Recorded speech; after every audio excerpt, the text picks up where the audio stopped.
Good morning, everyone, or actually, I guess it's afternoon again. My name is Benjamin, and today we're going to be talking about the primaries. But first, I want to mention something. Every now and then I get recommended someone else's forecast videos for 2020, not LTE or Stellar Spark or anyone like that who I normally follow. But this person has somehow gotten a massive base, and his predictions are the most biased things ever. And then after it turns out he's been very wrong, he's like, oh yeah, this isn't too far outside of what I expected. I mean, for crying out loud. When it very much is outside of what he anticipated. It's like, really, you're going to claim you're unbiased and yet your predictions are that far off, and then you don't even claim that you were wrong when you were wrong. It's really annoying. I'm not trying to cast shade or anything. I'm just trying to explain what I'm seeing, and that I think it's a bad look for us amateur forecasters,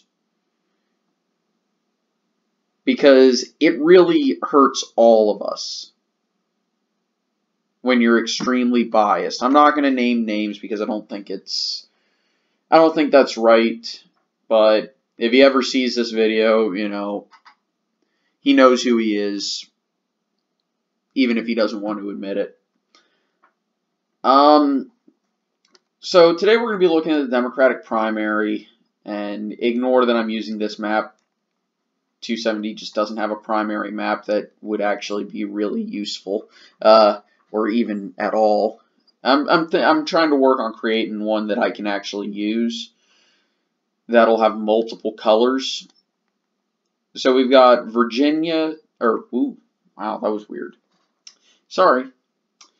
So the candidates we have so far, Ojeda, we've got Delaney, and we can pretty much assume that both Kamala Harris and Cory Booker are going to run. So that's 4 candidates right there. There's probably going to be a ton more.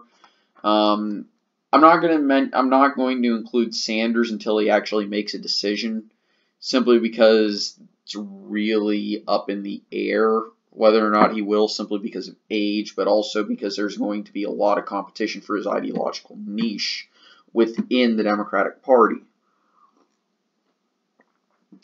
We don't know if there's going to be a centrist in the vein of a Hillary Clinton. We already have our conservative Democrat running.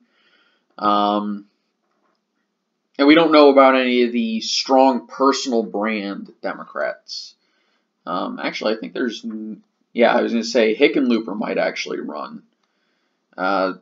So right now I'm going to kind of just highlight the regions where each type of candidate will be popular. The more conservative candidate will be put in blue. The Sanders-style progressives will be in red. And our toss-up will be the gold, and that'll be kind of more centrist middle ground Democrats, like a Hickenlooper almost.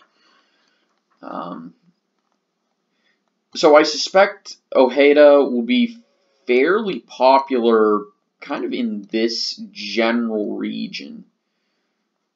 I'll go ahead and toss in Mississippi and the Deep South as well. So I think that's kind of where Ojeda will be popular.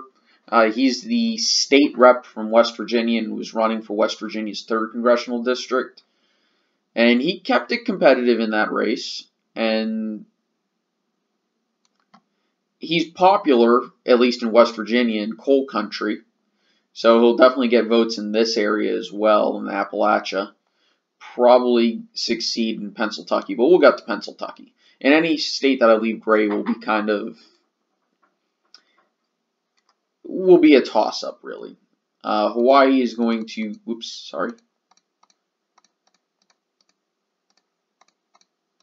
there we go. Hawaii is going to be it's going to vote for the progressive, as will these states. I'll come back to Alaska. Illinois will go to probably the progressive simply because of Chicago, but it depends on what happens outside of Chicago. If there are multiple progressive candidates, Cook County and the surrounding counties will be split, and it depends on what happens in the rest of the state. New England is probably going to vote for whoever the most progressive candidate is. We'll come back to Maine, circle around to Maine. New York is probably simply because of New York City going to go for the progressive. Maryland is weird. It's not really a progressive state, but it's also not really a moderate. It's kind of just there. It's a general Democratic state. Delaware is kind of similar, so I'm going to put that as kind of like there. Virginia, North Carolina, Florida very much will be toss-up. I can see arguments for Missouri going to a centrist, kind of this entire region. I can see New Mexico going for a progressive or a very establishment centrist. Arizona would probably like Ojeda. Same with Utah and Nevada. I could honestly see that, but Nevada could also go, to the direction of, say, California. So I'm going to leave it as a toss-up. And Nevada is kind of like Missouri used to be. Missouri used to be pulled towards the Democrats by Illinois and pulled towards the Republicans by Kansas, Oklahoma, and Nebraska. And Nevada is kind of like that. It's pulled towards the Democrats by California, but it's pulled towards the Republicans by Idaho, Utah, Arizona. Alaska, I'm going to put towards kind of an Ojeda candidate or more likely a centrist candidate. I can see both progressives and the Ojeda-style candidates performing well in these states like North Dakota, South Dakota, Wyoming, Montana, Idaho. But I could also see a progressive doing well in them. Because Sanders did very well up in this area. So I'll kind of put it in this. So I'll kind of give it to Ojeda. I'm going to give Minnesota and probably Michigan to whoever the progressive is. Wisconsin probably to whoever the most centrist is. Iowa could go really any direction. I'm going to leave it for the centrists. Kind of this entire region is kind of up there. I'm going to go ahead and actually give it, well, they probably don't want to vote for a coastal elite. That's the thing. So you can go for someone from flyover country. That's the other thing we have to consider. Is Kamala Harris, Cory Booker, Elizabeth Warren. These are all coastal elites. Whereas they may want to go for someone like an Ojeda or a Hickenlooper, someone from flyover country, where they're like a McCaskill would probably do very well in what's traditionally Republican country in terms of getting Democratic voters in those states. Texas is probably going to go for whoever the most establishment candidate is, and probably whoever the most centrist candidate is, because they have Democrats from all sides of the party in Texas, just because it's such a large state.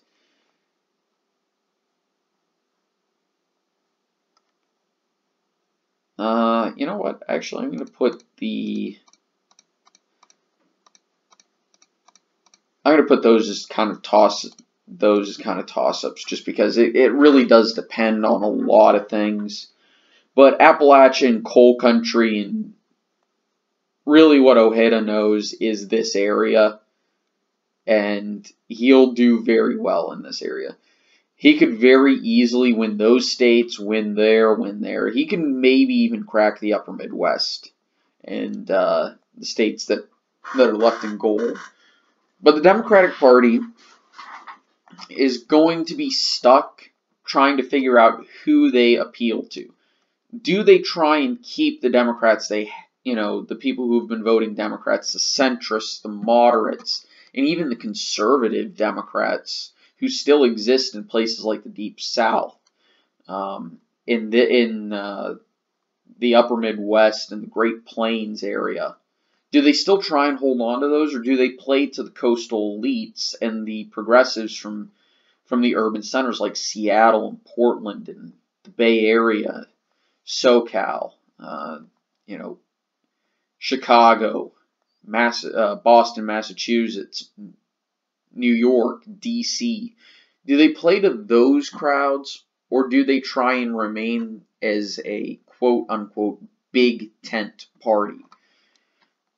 In some ways, this is similar to what the Republicans experienced in the 60s, 70s, and 80s. Do they try and maintain as a big tent party, or do they go after the conservative voters? And we all know which direction the Republicans went. They went to appeal to the conservative voters. The Democrats have this big identity crisis right now. And I'm not sure they're going to make the right decision. Contrary to popular belief, progressives do not make up the majority of the electorate. Not even close.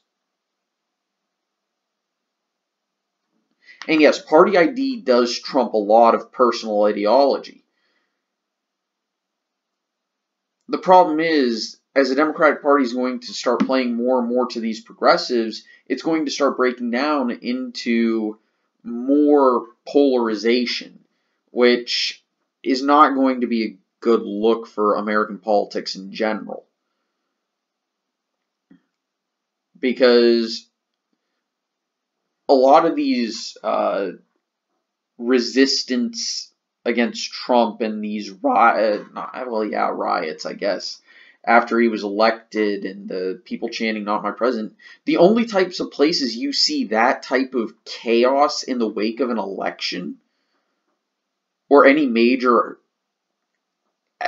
economic summit or anything like that, the only place you see that is in Europe or Asia. America has almost always been a paragon of peaceful transitions of power, where even if you lost, you respected the other side because, number one, they won, and number two, they're your countrymen.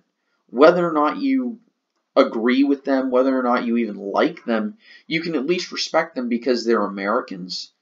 And they, at the end of the day, they would do the same for you. Nowadays, it's, well, my team versus your team, and it's getting to the point where it's looking more like a college football rivalry, and eventually it could devolve into what in Europe is called football hooliganism, except even worse, because it's about politics, and politics can get very violent. I hope we don't end up going down that direction, but I fear that both parties trying to cater to the most extreme wings of their party, if not explicitly, but because, let's be honest here, the Republicans aren't catering to the most extreme right-wing people in terms of tone or policy, especially not policy, is not good for politics, but neither is, I don't think I worded that correctly, but they're not catering towards the extreme right in tone or policy, but a lot of Democrats think they are, and the Republicans are the same way.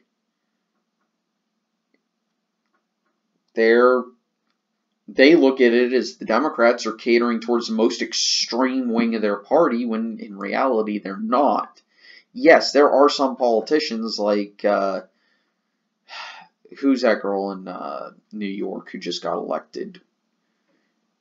God bless her heart. Oh my God, what's her name? I think it's Alexandria Ocasio-Cortez. I think it's Cortez is the second part of her name. Bless her heart. She may be the most unqualified congressperson I've ever seen.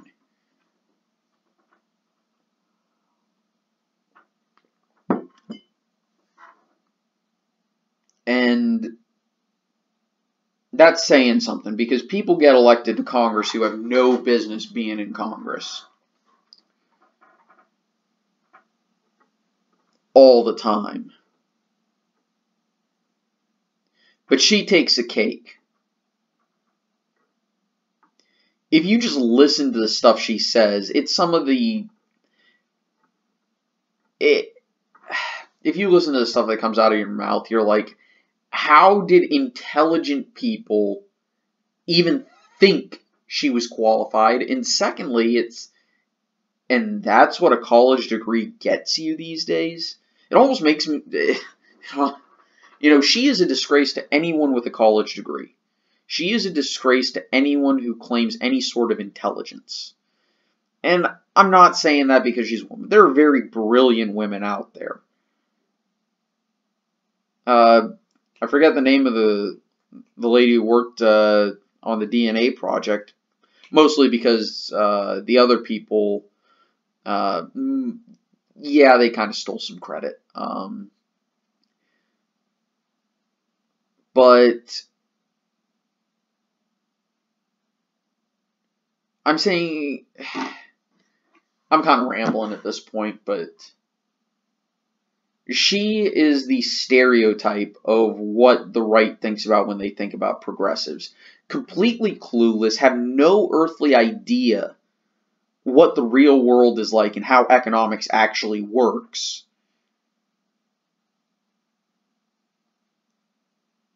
And is just pumped up with ideas that were spoon-fed to her in college and has never even bothered to question what she was taught, like intelligent people do. She is a stereotype. And it's sad, because she should be smarter than that. Of course, there are plenty of stereotypes within the Republican Party. So, Roy Moore would be a good example of that. Corey Stewart would be another stereotype for a Republican.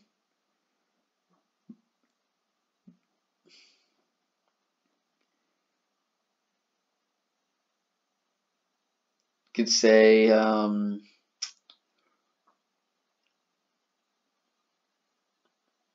Ron DeSantis in some ways.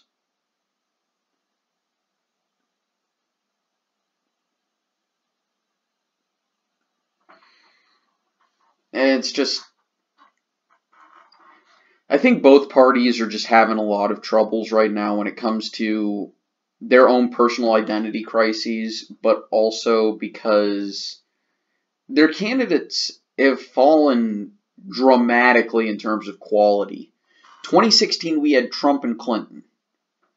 And okay, they both at least made sense as to why they got picked by their primary voters. I still maintain that Clinton cheated Sanders out of the nomination, but that's a story for another day.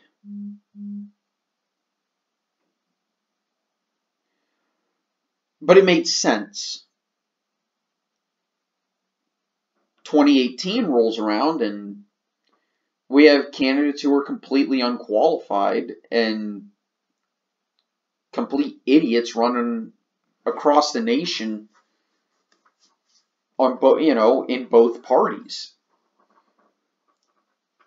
And people who don't do their party any good by representing them.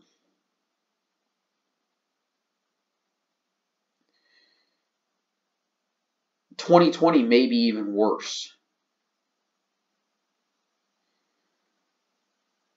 Anyway, thanks for putting up with my rambling and my thoughts on how the Democratic primary will go. Take it easy. Have a nice day. I'll see you guys next time. And enjoy Thanksgiving tomorrow, seriously. Bye.